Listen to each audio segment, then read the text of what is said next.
मई 2025 CA exams अगर आपके अच्छे नहीं गए हैं और आपको ये समझ में नहीं आ रहा है कि मेरा नेक्स्ट कोर्स ऑफ एक्शन क्या होना चाहिए, क्या मुझे सितंबर के लिए अभी से तैयारी करनी चाहिए, मुझे वेट करना चाहिए, देखना चाहिए रिजल्ट कैसा आएगा, ये अटेम्प्ट सितंबर वाला छोड़ के मैं नेक्स्ट अटेम्प्ट के ऊपर फोकस करूं, तो ये वीडियो आपके लिए है अगर आप काफी कंफ्यूजन में हो तो।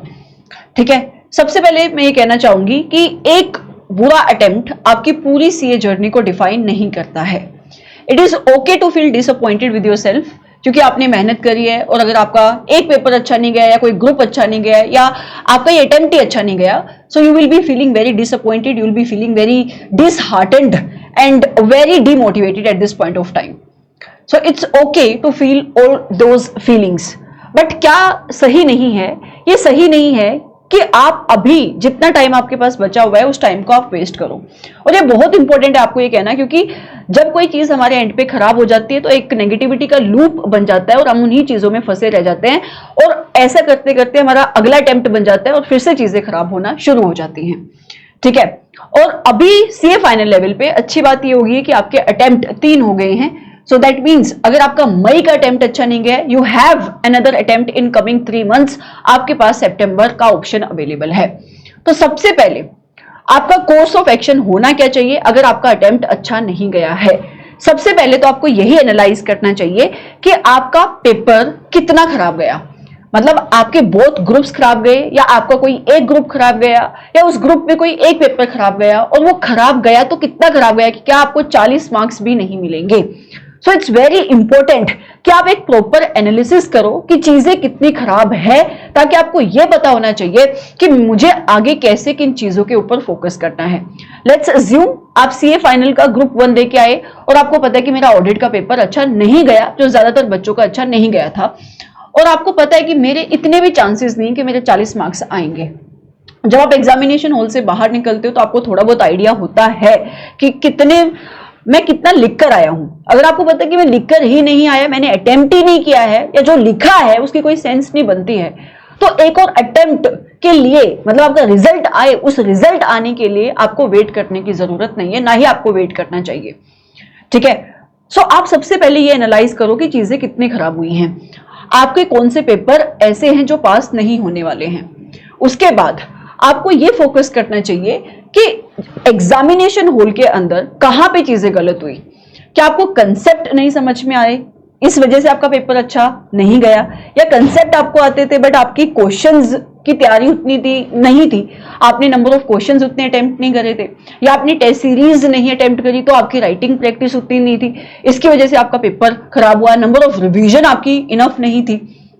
ये सारे क्वेश्चंस के आंसर से होगा क्या, लेट्स से कि आपका आंसर ये निकल के आता है कि यार ऑडिट का पेपर आया, मुझे तो क्वेश्चन ही नहीं समझ में आया, तो इसका मतलब आपकी कंसेप्ट वीक है। इसका मतलब आपको या तो दोबारा से क्लासेस लेने की जरूरत है या अपने एंड के ऊपर सेल्फ स्टडी बहुत अच्छे से करने की जरूरत है, कंसेप्ट आपको समझने की जरूरत है। या ऐसा हो सकता है कि यार मुझे क्वेश्चन तो समझ में आ रहे थे, लेकिन जब मैं क्वेश्चन का आंसर लिखने के लिए जा रहा हूं तो मुझे समझ में नहीं आ रहा है मुझे क्या लिखना है, कितना लिखना है। ठीक है, मेरा पेन बीच में रुक रहा है, इसका मतलब आपकी राइटिंग प्रैक्टिस इनफ नहीं है या आपकी क्वेश्चन की प्रैक्टिस इनफ नहीं है। ये मैं एक सब्जेक्ट को लेकर बोल रही हूँ क्योंकि ये मेरा सब्जेक्ट है। ठीक है, ऐसा हर एक पेपर के अंदर आप एनालाइज कर सकते हो कि चीजें कहां पे गलत हुई। अगर आप एनालिसिस करके एक बहुत स्मार्ट प्लान के साथ आगे बढ़ोगे तो जो मिस्टेक आपसे इस अटेम्प्ट में हुई है उसको आप दोबारा से रिपीट नहीं करोगे। ठीक है, सो अगर आपने एनालिसिस कर लिया है, अब आपका अगला कोर्स ऑफ एक्शन क्या होना चाहिए। अभी इस टाइम पे अगर आप आज से देखोगे तो जून आपका शुरू होने वाला है। सो जून से लेकर आपके सितंबर के अटेम्प्ट तक कुल मिला के आपके 3 महीने बचते हैं। सो अगर आप रिजल्ट का वेट करोगे तो 1 महीना आपका वेस्ट होगा, लेकिन अगर आप रिजल्ट का वेट नहीं करते हो तो आपके पास एक फुल फ्लेश्ड अटेम्प्ट है पूरा का पूरा ग्रुप दोबारा से देने के लिए, या जो भी पेपर आपका खराब हुआ है उसके ऊपर पूरा फोकस करने के लिए। अगर आपको क्लासेस लेनी है तो आप क्लासेस भी बहुत अच्छे से ले पाओगे, बहुत अच्छे से क्लासेस आप कंप्लीट कर पाओगे। अगर आपको सेल्फ स्टडी करनी है तो ये 3 महीनों में आप सेल्फ स्टडी भी कंप्लीट कर पाओगे, जहां से भी जैसे भी आपको तैयारी करनी है। मतलब मैं ये कहना चाहती हूं कि रिजल्ट की डेट के लिए आपको वेट नहीं करना चाहिए अगर आपको पता है कि आपका पास नहीं होने वाला है अटेम्प्ट तो। ठीक है, हमारे मन में लास्ट डेट तक वो होप होती है कि शायद चीजें हमारे फेवर में आ जाएंगी, लेकिन कई बार हमें पता होता है in the back of our mind कि अटेम्प्ट मेरा अटेम्प्ट नहीं है, तो you must be strong enough कि आप वहां से चीजों से बाहर निकलो और अभी आपके पास टाइम अवेलेबल है तो आप अपनी तैयारी उस अकॉर्डिंग करना शुरू करो।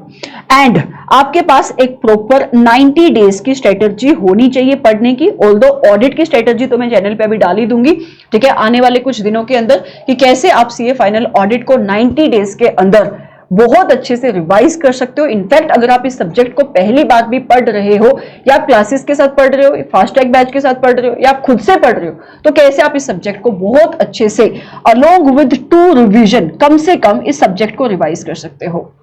सबसे पहले आपके पास एक स्ट्रेटजी होनी चाहिए, एक ब्रीफ आउटले होना चाहिए, उसके बाद आपके पास एक्शन प्लान होना चाहिए।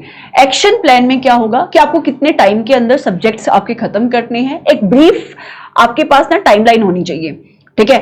फिर उस एक्शन प्लान के अंदर ये होना चाहिए कि मुझे कितनी रिवीजन करनी है, एंड सिर्फ इतना ही नहीं, कम से कम आपको एक तो टेस्ट लिखकर देखना ही चाहिए, स्पेशली फॉर अ सब्जेक्ट जो थ्योरी का है, जो मेजॉरिटी ऑफ द बच्चा नहीं करता है, ठीक है।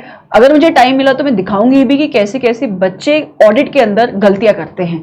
ज्यादा मुश्किल नहीं है, अगर आप पूरा स्ट्रक्चर समझते हो, आपके पेपर जिन रीजंस की वजह से खराब हुए हैं उन रीजंस को आप एनालाइज करते हो, और प्रॉपर एनालिसिस करने के बाद जो आपकी वीकनेस थी उन वीकनेस के ऊपर काम करने के बाद आप आगे बढ़ोगे, तो जो गलतियां आपसे इस अटेम्प्ट में हुई उन गलतियों को आप रिपीट नहीं करोगे। और अगर आप रिजल्ट का वेट करते हो फिर आप फेल हो जाते हो, और आपको ये बात पहले से पता थी, तो आपको रिग्रेट होगा कि मैंने 1 महीना सिर्फ ऐसे ही वेस्ट कर दिया, राइट। और फिर से वही साइकिल दोबारा से रिपीट होगा, और आपके पास फिर से इनफ टाइम अवेलेबल नहीं होगा, ना क्लासेस देखने का, ना रिवीजन करने का।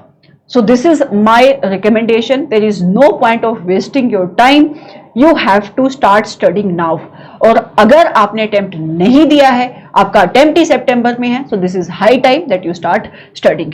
इसके अलावा अगर आपको कोई हेल्प चाहिए तो आप कमेंट सेक्शन में डाल सकते हो, हमारा क्वेरी का नंबर है, आप उसके ऊपर रीच आउट कर सकते हो। टेलीग्राम चैनल है, you can join that as well, and also for more videos not just relating to strategy but also related to CA final audit, you can subscribe to our channel. Thank you so much, have a great day। जब भी जिस भी time आप इस video को देखो, I hope कि ये वीडियो आपको किसी भी तरीके से मोटिवेट कर पाएगी, हेल्प कर पाएगी, एक गाइडेंस जो बहुत जरूरी है इस टाइम आपके लिए, वो गाइडेंस प्रोवाइड करा पाएगी, ठीक है। मैं फिर से यही कहना चाहूंगी कि एक अटेम्प्ट आपकी सीए जर्नी को डिफाइन नहीं करता है, it's just about your mindset. Thank you so much.